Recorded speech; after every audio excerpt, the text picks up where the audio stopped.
riders benefit from better balance on their horse. The goals of these exercises are for the rider to develop excellent balance and for the rider to learn not to interfere with the horse.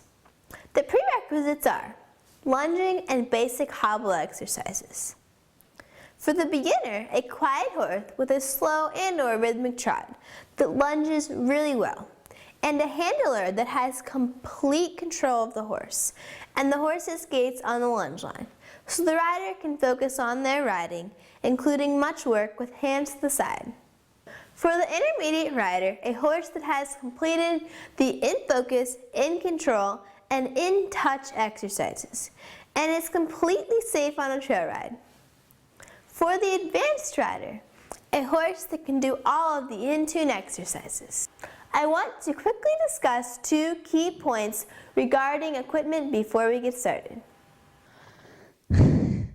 Okay, so briefly I'd like to talk about the neck strap, which is also it's a stirrup leather. When we do our exercises, our riders are going to have their hands out to the side. But if they do need some help with balance, and if they do need to grab onto something, or if they get unbalanced, I would rather them grab onto the stirrup leather and just, hold it. It's a very good balance support. Then grab onto the reins and have the horse be affected by its mouth and its own balance. So they can also use it to pull themselves up and hold themselves up while they're posting. They can also use it to hold themselves up or to get themselves up while posting. And they can also use it to hold themselves up and get themselves up in a 2-point. Oftentimes when riders are learning, it's difficult for them to raise out of the saddle. And the strap's there to make sure that at any point in time they become unsecure, they can grab it. So before we start lunging, it's very important to talk about the reins. You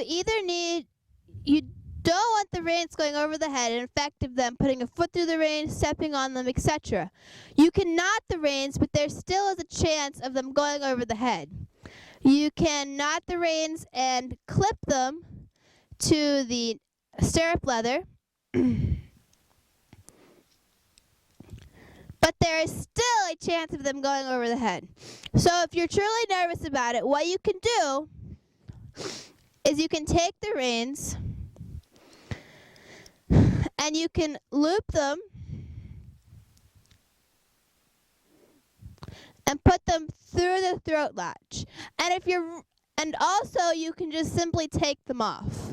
But it's very important that you have a game plan for what you're going to do with your reins.